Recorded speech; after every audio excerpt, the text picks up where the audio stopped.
Hi, my name is Milani Douglas. Welcome to another episode of Fresh Take, where we get a chance to have one to one conversations with women artists working at the intersection of art and social change.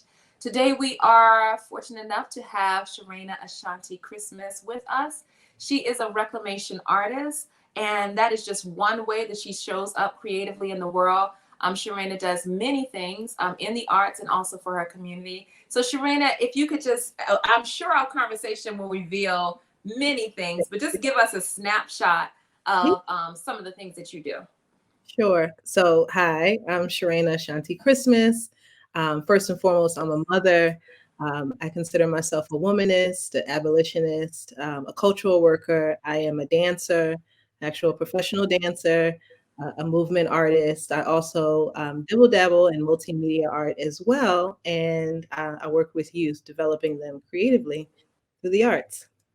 I had to realize in the process of what we were doing, of what I was doing, I had to find my voice. And so one of the lessons that I learned is that, especially for Black folks doing cultural work, there's not more resources that anybody is going to pour into your organization, no institution, not a grant, not a fund, nothing more than you pour into it yourself. And so you need to make sure that you maintain a high perception of yourself, a high value, and so that is like the greatest lesson that I learned. Like there's not a candle that someone can hold to me because they haven't walked in my shoes. And a lot of times as Black artists or cultural workers or what have you, we like shy away from that narrative and dealing with bigger entities. But it's like, wait a minute, no, you are really powerful. You're powerful in this westernized world. But even though at times it's perceived that you're not, so that's like the biggest lesson that I've learned for myself as an artist, like as a mother,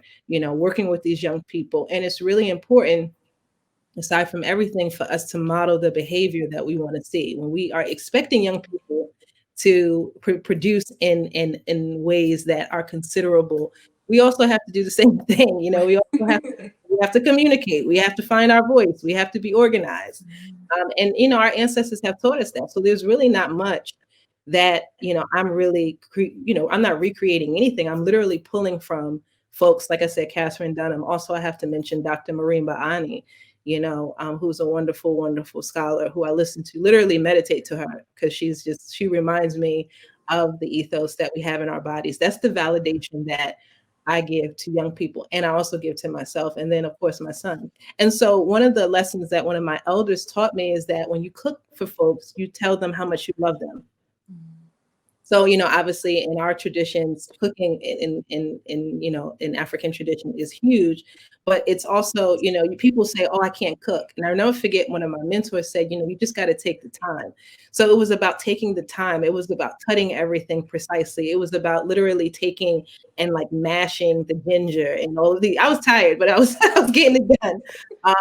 And so then from that, what kind of experience? So for me, even the tablecloth, I found a vintage tablecloth, like a tapestry, a yellow tapestry that I decided to lay down because I wanted people visually to see themselves, kind of those things that we imagine that Nina Simone and Malcolm X and Ruby Dee and Ozzie Davis and all these folks, Arthur Mitchell, these folks having these dinners, and these dinners were casual. Everybody dressed up back in the day. So why not do it now in 2020? So for me, it was about creating this experience and almost reclaiming a part of the past that I imagine all the time, that I think that I want to transcend to. So how about not just transcending in my mind, but like bringing it to the table? So even with the dishware, I mean, I literally, every detail was carefully sought out. And honestly, like that's just how I roll, period. I think anybody that knows me as my friends, even down to like the outfit that I had on, which was a vintage dress, and what they had on. And then not DJ, Kirby actually ended up playing all this music because he loves music. So we ended up dancing the entire, and this is a Tuesday night.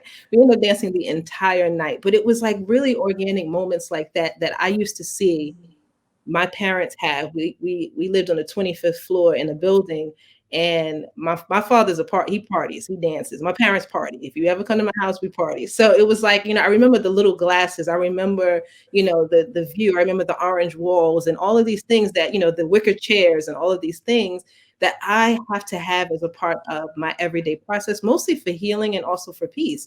So with the reclamation dinner, creating, using root vegetables and using all these things to kind of reclaim not just my ancestry, but also to reimagine what I want an experience to be like. That is normal. That's not like a special experience. This is how it should be. It was beautiful. It really was a gift.